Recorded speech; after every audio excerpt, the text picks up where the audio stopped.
উন্নত চিকিৎসার জন্য গত কয়েক দশক ধরে ভারত ছিল বাংলাদেশিদের কাছে পরম নির্ভরতার জায়গা। নয়াদিল্লির পুরনো মিত্র শেখ হাসিনার পতনের পর সম্পর্কের অবনতি ও ভিসা জটিলতার কারণে ব্যাপক হারে হ্রাস পেয়েছে প্রতিবেশী রাষ্ট্রে চিকিৎসা নিতে যাওয়া রোগীর সংখ্যা।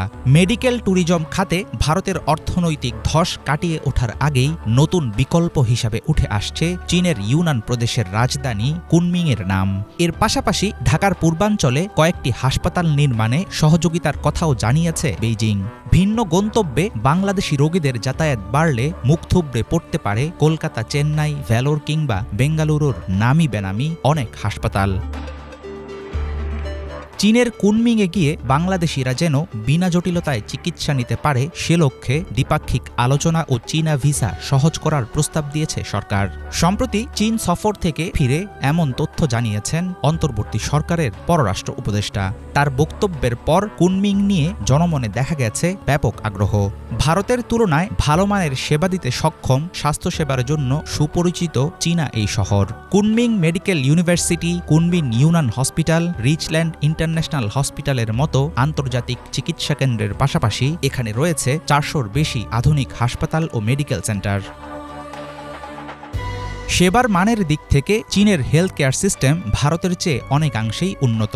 স্বাস্থ্য খাতে ব্যয়ের ক্ষেত্রে দিল্লির চাইতে বেশি বেইজিংয়ের মাথাপিছু খরচের গড়। চিকিৎসা সেবা ভালো হলেও বাংলাদেশ থেকে চীনে যাতায়াতের খরচ ভারতের তুলনায় কম না। ঢাকা থেকে কুনমিংয়ে যেতে বিমান ভাড়া গুনতে হয় $300 বেশি। অন্যদিকে ঢাকা থেকে কলকাতা ফ্লাইটের টিকিট কিনতে লাগে $150 মতো।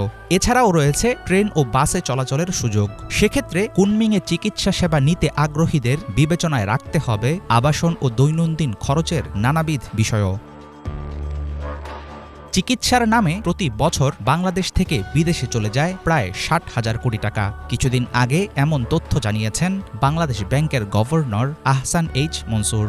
প্রকাশিত সংবাদে দেখা যায় চিকিৎসা নিতে দেশের বাইরে যান প্রায় 27,10,000 বাংলাদেশি। বর্তমানে বাংলাদেশিদের জন্য ভারতের ভিসা একরকম বন্ধ থাকায় চিকিৎসা নিতে থাইল্যান্ড, সিঙ্গাপুর, মালয়েশিয়া সহ বিভিন্ন বিকল্প দেশে বাড়ছে বাংলাদেশিদের ভিড়। হেলথ সেক্টরে ঢাকা ও বেইজিংয়ের দ্বিপাক্ষিক সংযোগ আরও গতিশীল হলে এবং কুনমিংয়ে সরকারি নির্দেশনায় বিভিন্ন হাসপাতালে অগ্রাধিকার সুবিধা পেলে চীন হয়ে উঠবে ভারত বিমুখ রোগীদের বিকল্প ঠিকানা। হাসিনা পরবর্তী পরিস্থিতি ও যুক্তরাষ্ট্রে ক্ষমতার পালাবদলের পর বাংলাদেশ ও চীনের মধ্যকার সম্পর্কের মাত্রা নিয়ে তৈরি হয় নানা রকম দ্বিধাদ্বন্দ্ব।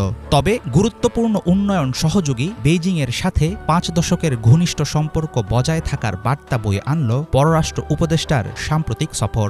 কুনমিংয়ে চিকিৎসা সেবা নেয়ার প্রক্রিয়া সহজতর হলে এবং খরচ সহনীয় থাকলে অনেকাংশেই কমবে ভারতের প্রতি মুখাপেক্ষী থাকার প্রবণতা। সেক্ষেত্রে বাংলাদেশি রোগীদের এত বড় বাজার হাতছাড়া হওয়ার ধাক্কা আদৌ কি সামাল দিতে পারবে নয়াদিল্লি? হাফিজুল ইসলাম, বাংলা ভিশন।